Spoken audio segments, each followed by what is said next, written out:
One of them wanted to be the security guy. He claimed he was a security guy.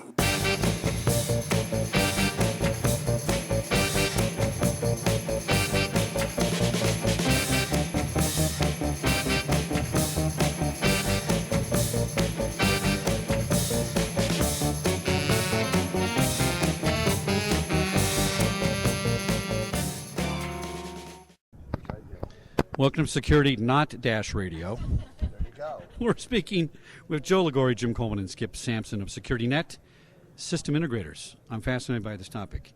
So tell us what you guys do. Who's going to go first? We can't have dead air on the radio, so somebody has to answer. Who's going to go first? So let's start. When and why was Security Net founded? Security Net was founded in 1993, and the reason we got founded at that time, pretty early on in the access control business, one of the manufacturers had a contest, and if you increased your revenue by 100%, they would send you to Hong Kong with your wife. And so about 8 integrators made that. They got the 100% increase and they went. And when they got together, and probably over a few drinks, they decided it would be a good idea if they had an organization that helped each other out to kind of give best practices and lessons learned. And that's where it started in 1993. Oh, 93. Really? That's interesting. I wish I knew you guys when I was at Fox. I didn't know you guys existed. Because we had nationwide reach for fixing all the radio stations, TV stations, right? And we would hire a big company, and they probably went out and found sub-vendors. But we didn't know there was really an organization that would bring it together. It's a much better way. So who makes up Security.net? Step. Today, So right now we've got 21 members. They geographically are in all parts of the United States and Canada, and we've got 3 members outside of that, making it 24.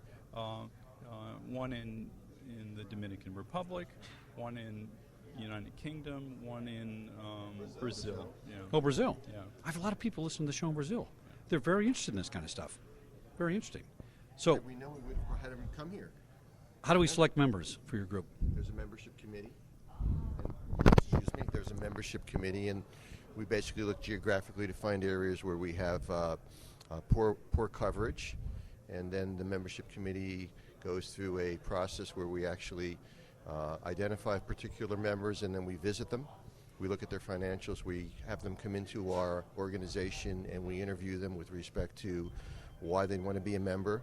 We want to make sure that we get the right mix in terms of chemistry, personality, as well as the corporation in terms of their coverage and the products that they carry. Is there a standard they have to meet as far as types of insulation or equipment they use? Or Obviously, we're looking for best of breed in terms of excellence, but the standards are somewhat flexible in terms of size of company and number of people. We're really looking for individuals that are engaged. Now, how is it structured? It's a organization. Is it a LLC, a corporation, or how's it work? It is a corporation, but really, Chuck, we look at it as a federation of 21 members that come together and, as we talked about, share best practices. Do you cover most 50 states with that group? We cover probably 30 states out of the 50 with Well, that's the good. group. As an integrator, you're really most effective within 3 to 4 hours of an office for our clients. Well, that's not too bad. Mm-hmm. Yeah. In LA traffic, that could be a couple days, actually. True. All right, so describe your business interactions as a member of Security Net. So companies work together. So I'm Fox. I'm picking up the phone. I'm going to call you first, Security Net, and I'm going to say, Skip, I got this project. I got 30 owner-operated TV stations. I want the best cameras you can put in there. I don't trust the big box company to do it. What are you going to do for me? How's it going to work?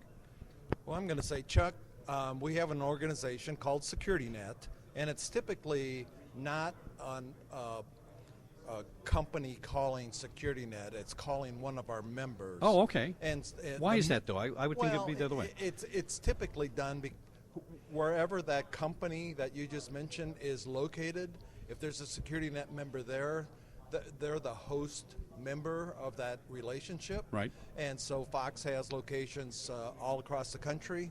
So that security net member says, I might be a California, Nevada type company, but I have a federation of companies across the United States that can fulfill all your locations and do it all the same way, with the same practices and the same equipment. And does somebody oversee that as a project manager, so to speak? Yes, so there's multiple levels of project management there. The host company there at Fox headquarters, they own the relationship with the customer. Okay. So there's an overall project manager there with that company, with that security net partner with that company. And then each partner company out there where all the locations are, they will have project managers on those projects reporting back to the host security net member. How far would you go down in that sub chain? So let's say I get a big job, I'm one of your members, but it's just too big for my office. Are you going to allow me to hire some subs to that, but clear them, check them out, so to speak, make sure the standards are the same? Absolutely, we do that quite often. There's typically a laborious wire pull involved and maybe some electrical and conduit wire pulling. work. There's never enough conduit, right? Right. Always put in future conduit. That's the rule. I used to budget 3 extra conduits to say we don't need it, and in a month it's full. Yeah, exactly. You become a hero if you run extra of anything.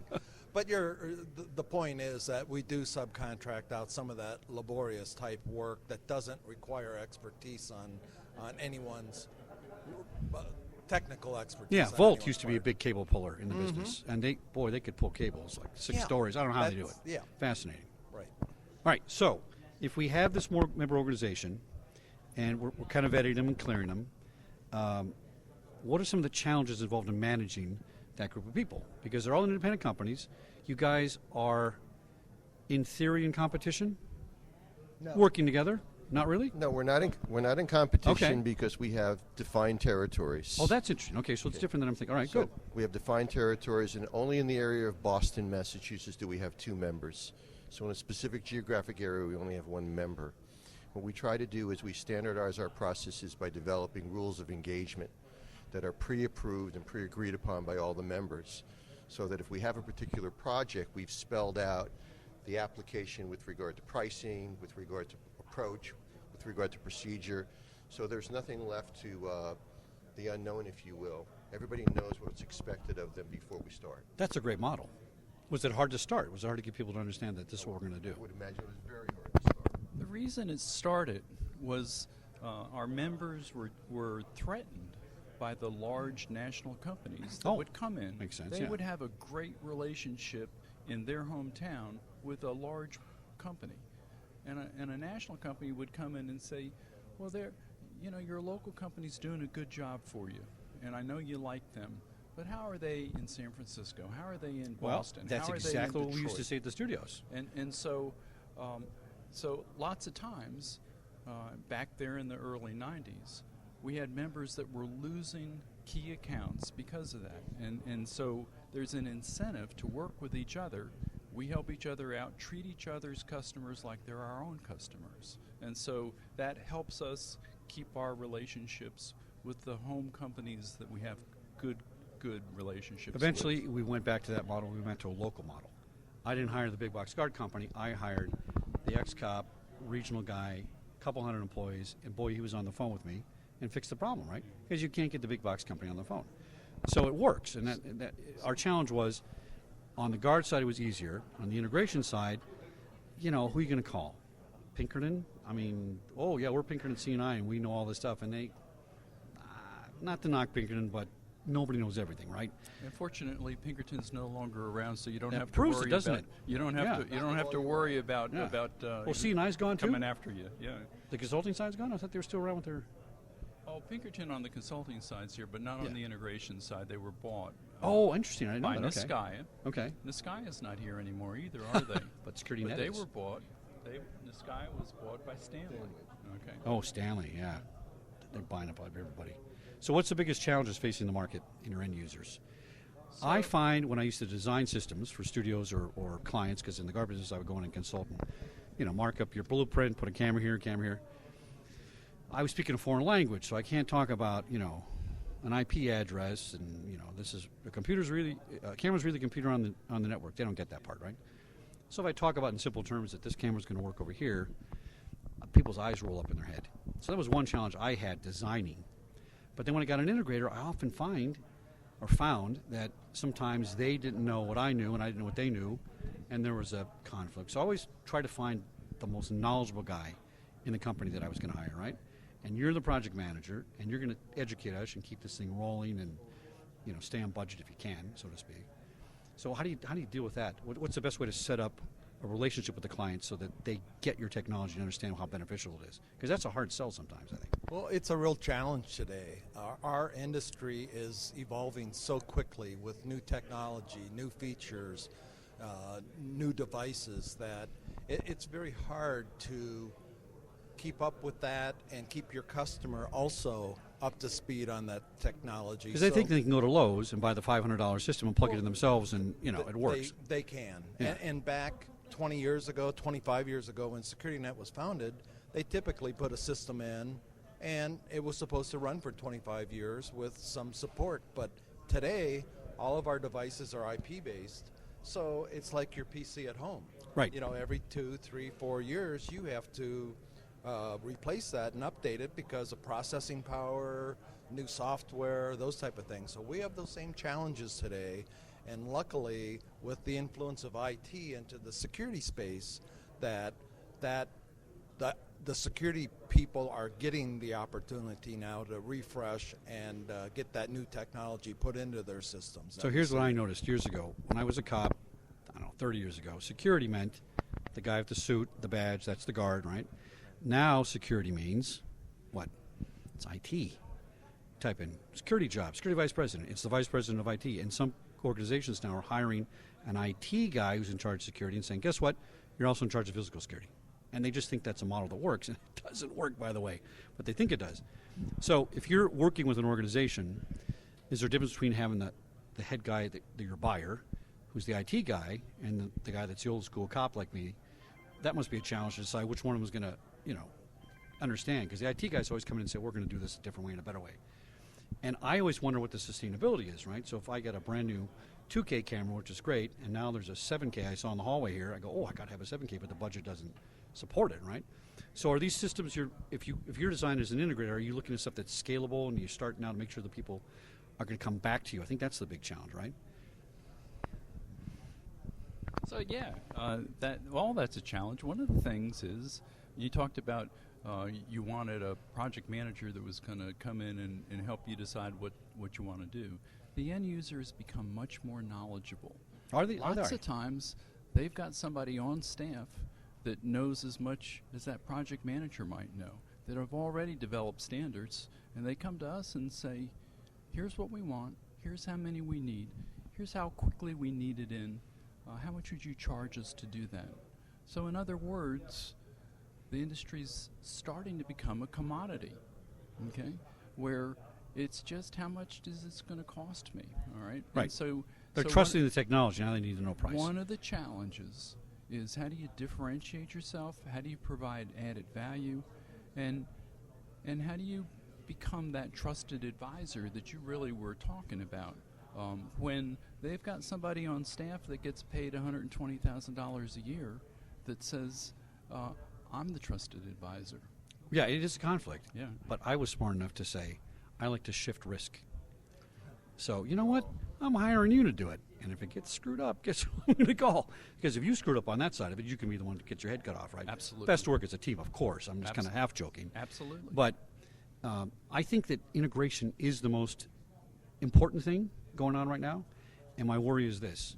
There was that thing on the news, I don't know, last year, a Russian website would take a camera IP address that the password was password, or the password was 999, and he would just search the internet and say, oh, there's mom's baby monitor, and there's the grocery store, and he put it on the web, and you could watch people in their bedrooms and whatever like that, right?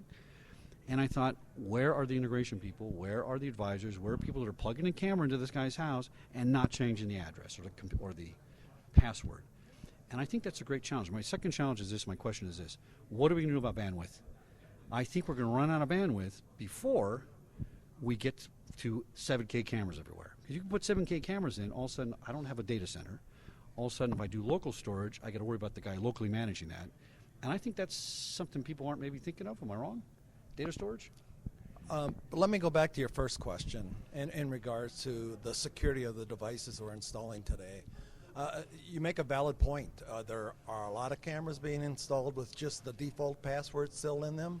There's different levels of integrators out there, Chuck, and our organization, SecurityNet, made up of the 21 partners that we have, we operate at a higher level. I suspected that. Yes. Yeah. But that's not to say that there aren't many people out there today installing devices and leaving the password as the default password. And you never see them again, right? They Right. stick- Exactly right. My kid could install a camera, right? But it's about knowing what's going on behind the camera and stuff Right. like that. And then there's so many other things too, other than the camera, the recording device. You know, it comes defaulted to something, but all that needs to be programmed and changed by the integrator when they do the installation to the physical requirements of the situation you're installing that in. So We've done a lot of stuff for movie stars, right? Yep.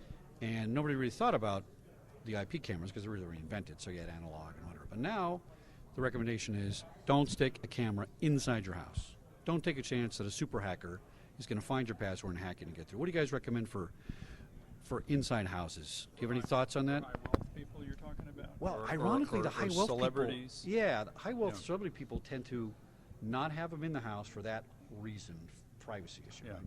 Even if you secure it, there's always off kind of chance. Yeah. But if you do it right, it's safe. So Right. where do you see them advertising cameras in the house? That's ADT advertises ADTs, that. yeah, and all Sounds sexy. Sounds good. I can push the button on my phone And and, you see can it. tell not so much for security, but for convenience. They call it the lifestyle segment. Peace okay? of mind. I can look at my cat You know, when I'm at work. You know when your kids came home from school because you're working and you're not there when they come home.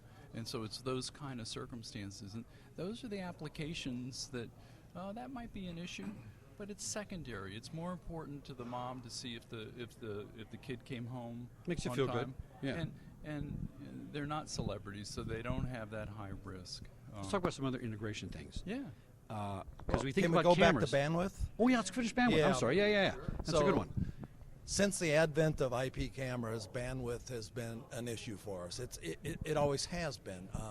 First of all, in the beginning, we were putting IP cameras on the customer's network without even considering the impact of what Yeah. that video would do. And then all of a sudden it got figured out, hey, you're taking up all of my network. So it's been that way since day one. Our industry, or the IT industry, has slowly caught up with that. It's continuing to evolve, but storage is very inexpensive today. Technology is enhancing transmission, compression. You know, as the demands for bandwidth increase, technology becomes improved, and the methodology for transmitting information becomes more efficient. Do you Gigabyte- recommend local storage now to solve that? Well, certainly Inside the with, device or- with the high quality cameras that we install, local storage is where it needs to be. You know, the gigabit networks is a standard now. That Yeah. wasn't what it was. Oh, it when was a we first concept. Remember started. iOmega came out with that drive that was a gigabyte? Oh my God. And then we said, oh, maybe they'll have a terabyte one day. Maybe. Right. Yeah, it just exponentially grows. It's unbelievable. And now we talk petabytes all the time. So we're way past Oh, are they terabytes. talking petabytes? Oh, All right. absolutely. All right. Yep. Very interesting. All right, so other integration things. We think about cameras immediately, right? But I want to come in, push a button, and I want to open my door, and I want to lock my door, and I want to put my camera on, and I want to integrate all those systems. Easier or harder nowadays? It seems like it's easier because manufacturers cooperate with similar technologies, and they want to put their thing in your camera system, right? It's a door lock or a mag lock or something like that. And you guys do that, right? You integrate everything. So let's just not focus on cameras because it's not showing your true value, really. So tell me some other ideas of integration stuff you guys put together. You were talking first about it's more the residential application again of putting door locks that can be remotely locked Yeah. and unlocked, and so that's always been a kind of a neat thing where if you're not home and somebody pushes the doorbell and it's the UPS guy, that you could remotely open the garage door and they could put a package in and then you can close it afterwards. And those were always neat things to do, Right. particularly in high-end kind of applications. And expensive back in the day. Now, because the alarm companies are offering that for an extra $20 a month kind of thing. Because they want your recurring alarm revenue, right? Absolutely. And this is a way of moving from something that costs $20 a month to something that costs $40 or $50 or $60 a month, not unlike the cable folks do. Yeah, I have my house is all wired with Cat 5, and I called ADT because I saw the thing on the TV. Oh, push your button on your phone and all this. And the guy comes out, blah blah blah blah blah. It's going to cost $3,500. I said, $3,500? What do you got to do? You got to plug in a new panel. Thought I was an idiot or something, right? Then I said, okay, show me a demo. And then he said they couldn't do it. They couldn't figure out how to do it. So they advertised it, and then they couldn't really solve it. But is this stuff in the reach of average residences now? It's not reserved for movie stars anymore. If you want to get something, it's been a couple grand, get something really nice for your house, and integrate all this stuff, your power management, your air conditioning, all that kind of stuff. It's doable now, right? It absolutely is. I assume you guys do more commercial applications, probably. We are primarily primarily big jobs, right? Commercial integrators, but the integration side on the commercial piece is just as interesting or even more than the residential piece. We are integrating alarm systems, access control systems, intercom systems, video systems, all on the same system with one GUI head end that controls all graphic of those. user interface for my nieces and nephews. Graphical user interface that controls all those systems on one display across the country, across the world, from a security operations center in Indianapolis, Indiana. They are controlling all their facilities, disarming, looking at the status of those things, looking at cameras, talking to a visitor at a place in New York. Yeah, we did that at Disney. Our Burbank was the main studio, right? And so we would open doors in Hong Kong. Yeah. And this is 10 years ago, so we had the money and the technology. Where now it's more common, right? Exactly. But it's pretty interesting. So here's what I always ask. What about the fail-safe measures? Because it's so integrated, it's so complicated. If I know what I'm doing and I'm going to take you off the grid or unplug your power, it's down. Whereas before, when it wasn't integrated, one component stood alone. And now my doors are down, but it's on fail-safe, I can open it up. My cameras are down, I'm blind, I'm putting a guard there. If it all goes down together, like it did one day at Fox when the UPS system went offline and we lost the X-Files for an hour. That was $125,000 a minute. It was very expensive, right? So if it's integrated, is there a greater risk of a catastrophic failure? Is there a single point of failure when you have integration of everything? Integration has both applications and some disadvantages too, but we take precautions with regard to integration. You know, the systems now are more component driven, so the risk of failure is dramatically reduced. Okay. We always utilize backup, not only UPS backup, but in the panels we have battery backup. Yeah. So there are a series or levels of precaution with regard to the system being able to continue to operate, maybe at a minimal level if you had a complete breakdown in terms of power. Yeah. So when you say component driven, if I have my door system up and running and that goes clink, it's not affecting or crossing over into my other thing. Unless it's, again, catastrophic failure, then we're all going to be on Gilligan's Island. We don't have to worry about it. That's what we can do about it, right? Although I saw some neat battery backup stuff today on the floor. Big box they can fly in and drop in a field, runs on methanol or something, a fuel cell, and it'll run for a year, just all by itself. Look at the Tesla guys are trying to do. Yeah, this is cars. part of the Tesla guy. This is one of his things, one of his other sub-companies. Very, very interesting stuff. All right, so two more questions here for you. What's on the horizon for the security market? What do you expect to see in the next 3 to 5 years, and how will the market change and evolve? My view is we're going away from the people, and we're going back to the technology, because it went, from off-duty cops, then it went to private security, then it went to contracted security, now it's going back to in-house security, kind of goes up and down. And technology came in and kind of peaked, and then it went away, and now technology is way back, right? And people are doing robot tests in places I've been. Where do you guys see it going? I just see, as this gets better, do we need a guard who has a lot of potential fail points? Doesn't show up for work, doesn't pay attention, vacation, So if you look at security programs, the recurring costs are primarily in people, in guard costs. That's correct, yeah. Okay? Labor's And huge. So they talk about $150,000, $175,000 a year per guard. Now that doesn't mean that they get $175 to take home and share with No, their it's family. one guard 24/7. It's like Yeah, cost, insurance, everything. Yeah. which comes out to about 4.5 positions per week when you consider things like vacations and sick days and stuff like that. So whenever you can reduce one of the guards, you're going to save money for the end user, and that's been the basic premise of integration companies for the last 30 years, 40 years. I always hear, we look at the number, and I know that to be true. I was always hesitant to think that we could eliminate a human component altogether. You can't altogether. But even reduce it so drastically, because I know you really can. I mean, I know my house is better off with me watching my phone than hiring a guard to sit there. I hate to say it, and I'm from the business. Not too many people have the financial wherewithal to put a guard in their home. Okay, and it's mostly corporations. Yeah, mostly corporations. That's right. That's mostly Yeah. our clients.